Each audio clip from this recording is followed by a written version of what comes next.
Hello friends, एक बार फिर से आप लोगों को स्वागत है। हम बात कर रहे थे नवीगान धरणी चरक सूत्र 7।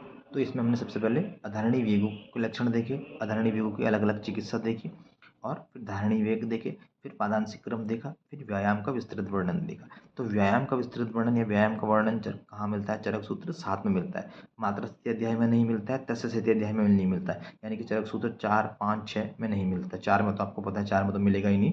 5 और 6 में भी हम सोचते हैं दिनचर्या ऋतुचर्या है तो वहाँ पर मिलेगा। व्यायाम का वर्णन वहाँ पर नहीं मिलता है। व्यायाम का वर्णन चरक सूत्र 7 में है। और सुश्रुत का और इंपॉर्टेंट था क्योंकि सुश्रुत है चिकित्सा स्थान, सुश्रुत चिकित्सा 24 अनागत व्याध प्रतिषेध में उन्होंने वर्णन किया है। ठीक है, तो हम बात कर रहे हैं यहाँ पे प्रकृति की। प्रकृति का वर्णन भी इस तरह से इंपॉर्टेंट है। चरक सूत्र 7 में हमारे 4 प्रकार की प्रकृतियां मिल गई। चरक विमान में हमने पिछले वीडियो में भी दिखाया था आप लोगों को। चरक विमान 6 में 4 प्रकृतियां और चरक विमान 8 में 7 प्रकृति का वर्णन है। फिर हम देख रहे हैं यहाँ पे आएगा वातलाद सतह तुरा। तो वातलाद वाला चरक है और यहाँ पे वातकाद का आएगा तो काश्यप का हो जाएगा। सेम श्लोक, वातकाद सतह तुरा, तो काश्यप ने वर्णन किया है। उसके बाद हम आगे बढ़ते हैं। तो यहाँ पे हमें एक रेफरेंस मिल रहा है, विपरीत गुणम तेसाम स्वस्थ व्रतर विधिर्विहिता सम सर्वरसम सात्म्यम सम धातु प्रशस्यते। विपरीत गुणम तेसाम स्वस्थ व्रतर विधिर्हित सम सर्वरसम सात्म्यम सम धातु प्रशस्यते। यानी क्या बोल रहा है? जो वातादि प्रकृति वाले जो मनुष्य है या सधातु जो मनुष्य है, उसको अपने दोषों के विपरीत गुण लेने वाला आहार को लेना है। जैसे किसी की प्रकृति वात है, वात दोष बड़ा है, तो उसको वात को समन करने के लिए, यानी कि वात के क्या गुण है? तत्र रोक्ष लघु शीतकर, इनके जो विपरीत है उष्ण, ठीक है, और आपका मधुर, ठीक है, इस तरह का जो हमारा आहार विहार है, ठीक है, वात को शांत करने के लिए स्निग्ध, तो इस तरह का आहार विहार लेना है। बोले सम सर्वप्रथम सात्म्यम सम धातु बसे, और जिसकी धातु सम है उसे सर्वरस सामान्य में खाना चाहिए। यानी कि बोल रहा है सम धातु प्रकृति वाला मनुष्य को सर्वदा सभी रसों का सेवन करना चाहिए, साथ में बनाना श्रेष्ठ होता है। ये बहुत ज़्यादा इंपॉर्टेंट क्वेश्चन है, आपको प्रीवियस बहुत जगह पे मिल जाएगा। ठीक है, तो इसको आपको याद करना है। विपरीत गुणाम तेसाम स्वस्थ व्रतर विद्रहित सम सर्वरसम सात्म्यम सम धातो प्रशस्यते। इसका मीनिंग भी मैंने आपको बता दिया। उसके बाद हमें यहाँ पे देखो स्वस्थ व्रत है, तो स्वस्थ व्रत शब्द सबसे पहले कहाँ पे मिलता है? चरक में। चरक सूत्र 1 में मिलता है 68 श्लोक में। इस तरह के क्वेश्चन भी पूछे जाते हैं। ये बुक नहीं है, इसमें हमने मार्किंग कम कर रखी है, तो आपको ये सारी चीज़ें जो हम बताते जा रहे हैं उनको याद करना है और ध्यान में रखना है।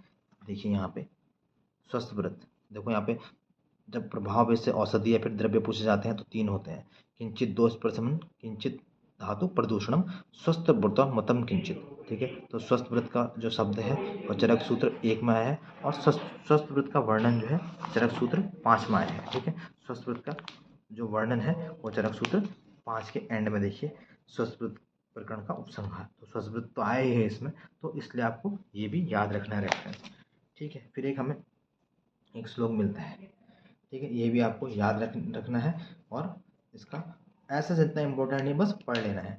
बोला है यहाँ पे मलायनों का वर्णन किया है, तो मलायन कितने होते हैं? यहाँ पे 9 मलायनों का वर्णन किया है, यानी कि 2 छिद्र नीचे बताए इन्होंने, ठीक है, गुदा और मूत्र मार्ग, और 7 इन्होंने शरीर में बताया है, जैसे कि 2 कर्ण, 2 नेत्र, ठीक है, 1 मुख, ये सब हमने 2 नेत्र, 2 कर्ण, 2 नासिका छिद्र, 1 मुख, 7 और प्लस 2, 9 मार्ग इन्होंने बताए हैं। फिर यहाँ पे क्या, मल वृद्धि गुरुतायाम, ठीक है, मल वृद्धि गुरुतायाम लाघवम मल संचयम, यानी कि मलायनों में भारीपन आने से मलों का संग, ठीक है, उनके रुक जाने से मलों की वृद्धि।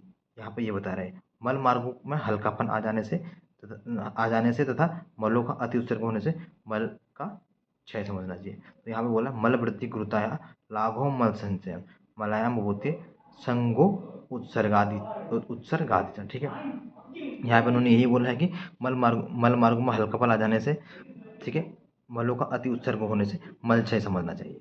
ठीक है, तो उत्सर्ग से मल क्षय बोल रहे हैं और संग से मल की वृद्धि यहाँ पे बोल रहा है, मलों की वृद्धि हो जाती है, यहाँ पे ये इन्होंने बोला है। तो आप ये देख सकते हैं मलायन 9 है और संगोत्सर्ग, यानी कि संग होगा तो क्या होगा?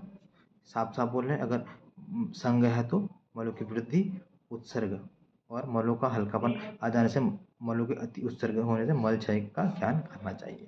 यहाँ पे आ रखा है स्कंद पुराण। स्कंद पुराण में 350 करोड़ क्या है?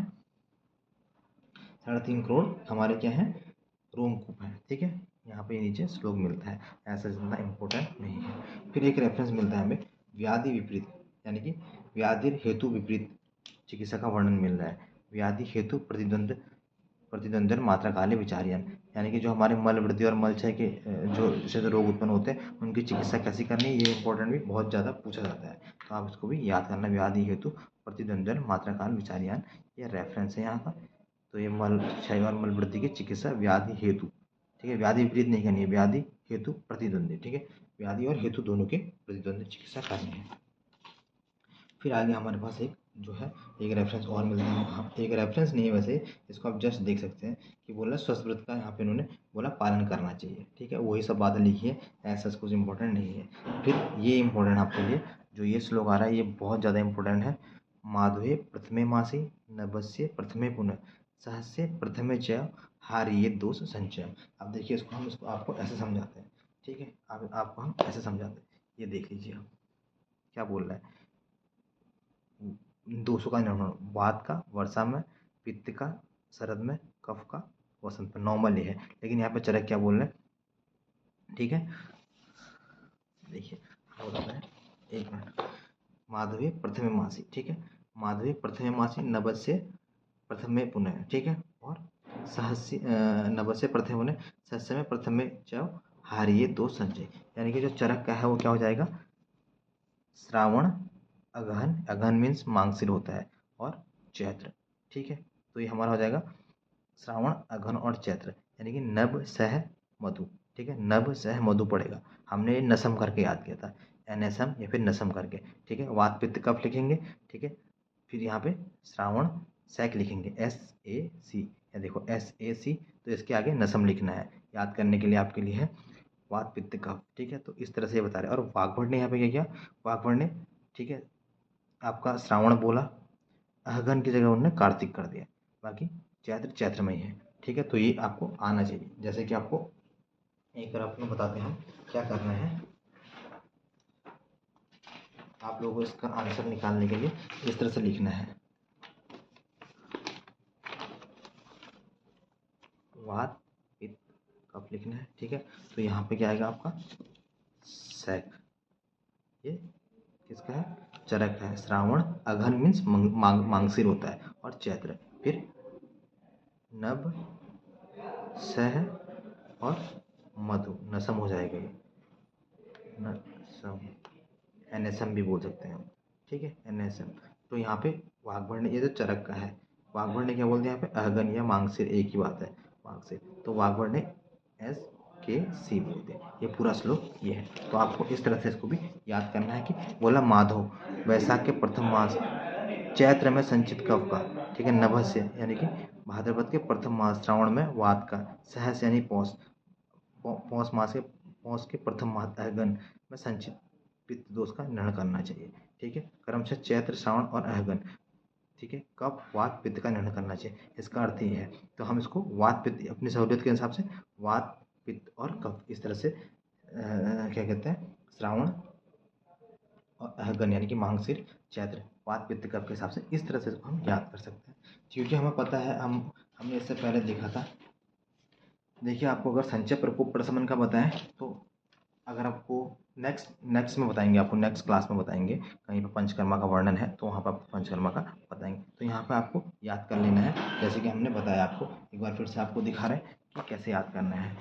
वर्षा शरद वसंत, नॉर्मल हमें बताया था, तो हमें वात पित्त कफ श्रावण अगन मांगसिर यानी कि सह को याद कर लेना है, फिर नसम याद करना, नव सह मधु, ठीक है, इस तरह से हमें याद करना। और वाग्भट का क्या हो जाएगा, वाग्भट का हो जाएगा SKC, कार्तिक बोलते हैं उन्होंने, अगन की जगह कार्तिक बोलते हैं, ठीक, तो इस तरह से हमें श्लोक याद करना है। फिर हम देख रहे हैं यहाँ पे जो है पंचकर्मा की भी बात कर रहे हैं, ठीक है, तो आगे बढ़ते हैं। बोल रहा है ये कुछ नहीं है, एक ये इंपॉर्टेंट श्लोक मिलता है, स्नेह सदन के द्वारा ये वन वेजन वस्ती सब कराना चाहिए, कोई जरूरी बात नहीं है। रोगस तथा न जायन्ते प्रकृतिस्तु धातुषु, ठीक है, धातुश्च विवरणते जरा मान्य उपैति, पंचकर्म और रसायनवाजीकरण से लाभ बहुत इंपॉर्टेंट है, बहुत बार पूछा गया, बहुत बार पूछा जाता है, पंचकर्म रसायनवाजीकरण से लाभ कहाँ पे बोला गया है, तो हम सोचते हैं कि कहाँ पे बोला होगा, कहीं सिद्धिकल्प में तो नहीं बोला, तो बोला है यहाँ पे देखो, रोगस तथा न जयन्ते प्रकृतिस्तु धातु धातोस्य विवर्धन्ते जरामान्य उपैति। यानी कि जो ऊपर बताए हुए नियमों का पालन करता है, वात पित्त रसादि धातु को साम्य एवं रसादि धातुएं साम्य समय रहती है। इस प्रकार धातु के परिग्रस्त रहने पर वात वैषम्य धातु वैषम्य नहीं होता है, ठीक है। और वृद्धावस्था मंद मंद हो जाती है, ठीक है। धातुओं के बढ़ जाने से वृद्धावस्था मंद हो जाती है, अर्थात अकाल में बुढ़ाई नहीं आती है। तो ये आपको याद रखना है। रसायन और पंचकरण, रसायन पंचकर्म वाजीकरण तीनों से ही ये हमारा लाभ कहाँ पर बोला है, चरक सूत्र 7 में इन्होंने बताया है, ठीक है। आगे बढ़ते हैं। फिर बोल रहा है कि अब आगे हमारा जो है एक इम्पोर्टेंट और क्या है, जो हमारा इसका है रोगों की अनुत्पत्ति से संबंधित उपसंहार बोल रहा है, ठीक है। आगे निकलेंगे हमें कि आगंतुक व्याधियों को कैसे नहीं होने देना है, ठीक है। तो आगे देखते हैं, इसमें श्लोक हमें मिलता है, बहुत इंपॉर्टेंट है। आगंतुक रोगों की अनुत्पत्ति के उपाय, यानी कि जो आगंतुक रोग है वो हो ही ना, हमें उनसे हमें कैसे बचना है, ठीक है। आगंतुक रोग से हमें कैसे बचना है, बहुत बार पूछा गया क्वेश्चन है और सबसे इम्पोर्टेंट श्लोक है इस चैप्टर का। त्यागात प्रज्ञापराध इंद्रियोपशमन स्मृति देश काल आत्मविज्ञान सत्वरस्य अनुवर्तनम, ठीक है।